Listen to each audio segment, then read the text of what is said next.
The empire of my father's father is dying. It was said long ago by naive fools that the sun never set upon the Imperium. Now, 10,000 years later, all that means is that the carrion feeders know where to feast. Across 1,000,000 worlds, humanity clings to existence with bloodied fingers and broken nails. Every breath, the death rattle of a corpse the mind refuses to accept is already dead. I saw this empire built. My blood and the blood of my brothers set the foundations of mankind's birthright. Look and see how this gift has been squandered, with ignorance and lies metastasizing at the heart of this Imperium of Man like a terminal malady. So deep is the rot, it cannot be cut out, and yet the body persists. The grotesquerie, as much a spectacle as it is an abomination. In another life, when my hands had only known the blood of the guilty, I had hoped, I had believed. The dawn of a new age, a bright age of progress and unity. I had stood sentinel at the gates of one man's ambition, wielded the blade of conquest in his name, and finally blackened my heart that I might punish those who transgressed against his vision. For my obedience, I was betrayed, as was all of the 8th Legion, condemned for actions sanctioned by the one who thrust the dagger into our back. The Legion had been his terror weapon, unleashed from the shadows, cloaked in darkness. We made examples of the Emperor's enemies. But as the night gave way to day, and the darkness was chased off to the edges of the galaxy, all our sins were revealed, and how they turned the stomachs of so many hypocrites. Bombard a world from orbit, burn a foe's cities to ash, slay his armies to a man, and enslave his people. And upon your return, they will proclaim you a hero. But take one man from a world of billions, one man with treachery in his heart. Beat him, cut him, brutalize and torment him. Make him cry out, beg, scream for mercy. Do this day after day, week after week, for a year, all the while broadcasting it to his people without respite. Then, the Emperor's lapdogs will call you a monster, a fiend, a sadist, a psychopath. No matter that not a single shot was fired, nor a single life lost. But because my lord and sire came before that world wearing their seditious leader's skin as a cloak, and bid them to remember their loyalties to the Imperium, lest we return.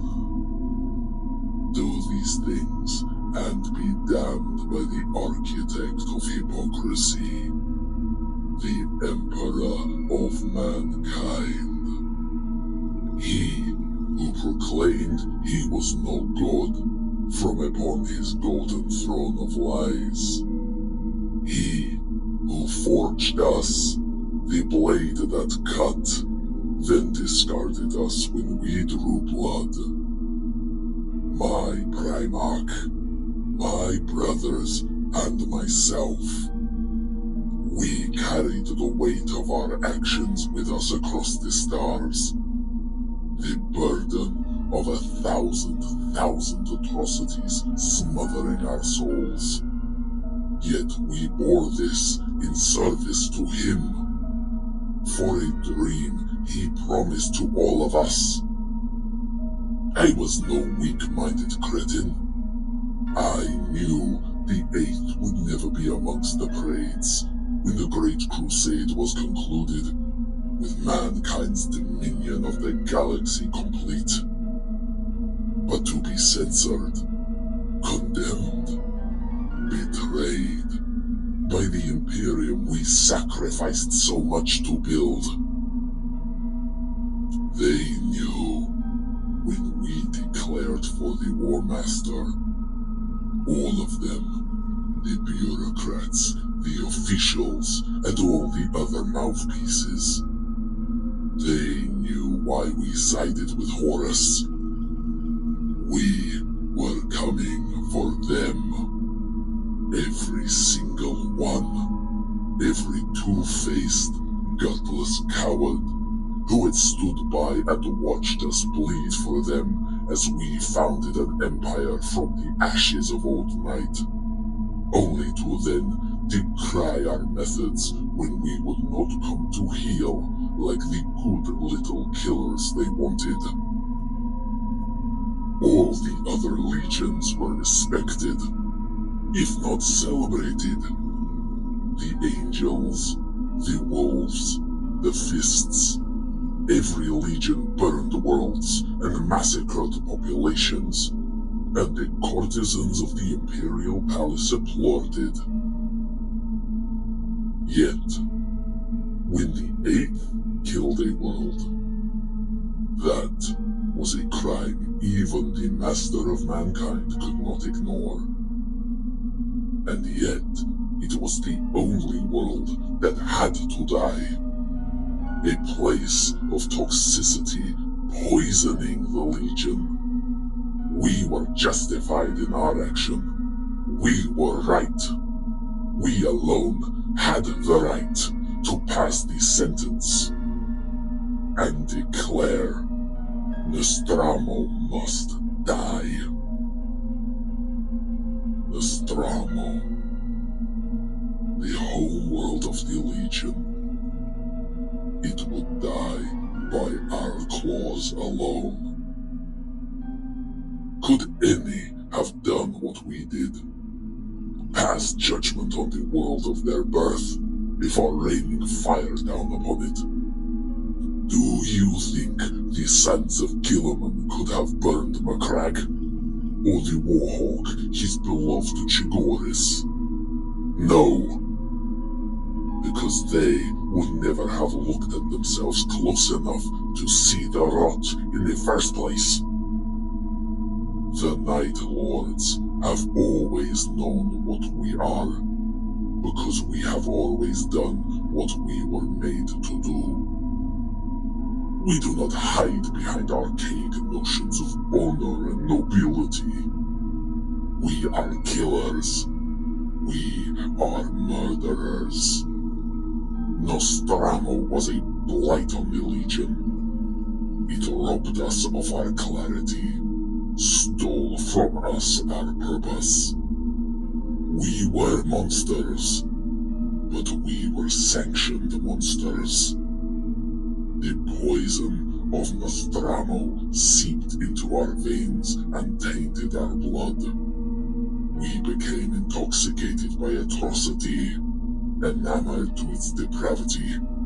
We lost ourselves within the abyss of our sins. The black we had cloaked about ourselves had at last consumed us. It was too late to stop the infection coursing through the Legion's body, but not too late to amputate it at the source. And so Nostromo died, in fire and silence, with only its bastard son's witness to its passing. From the heavens, we cast down spears of light and banished to memory a world that had sired angels. Tragedy is not without a sense of irony. A divine comedy, were it not that such a concept was heresy. Cast out from the light of a would-be god, we returned to the shadows and found solace from those whose ambitions dwelt there. I do not know the truth of Horus' intent, nor the depth of his conviction. Whether he truly sought humanity's emancipation from the Emperor's lies, to break the chains that bound us to the Great Deceiver, or if he only ever intended to ascend the steps of the Golden Throne and assume the mantle of a despot for himself. I cannot say. But for the 8th, for my brothers, it was a far purer motive. Vengeance. We had been betrayed. We had been turned upon by those we swore to serve. The empire we built exiled us out into the cold. The Imperium made us its enemy before we ever raised our weapons against it. When we drew our blades and fired our bolters, we did so with clear conscience for the first time in our lives. I cut down comrades and brothers not as a traitor, but as the hand of retribution. And when I stood upon Terra and watched it burn, I did so because more than any other, the 8th had the right to set fire to that den of liars. Horus failed. His patricide forever enthroned a moment from death. The War Master's victory, little more than a husk, sat immobile decaying, along with its empire. To my brothers and I, this was vindication. A quick death and a regime change was no justice. His fate, the fate of the Master of Mankind and his Imperium, it is slow and all the more cruel, just as it should be. If the Emperor does see all, then for 10,000 years he has seen his dreams wither and die. He has watched all his works rust and rot away into dust. He has seen his sons, his generals, his heroes grow old and die, only to be replaced by weak men with weaker spines. And through all of this, I hope he has seen me.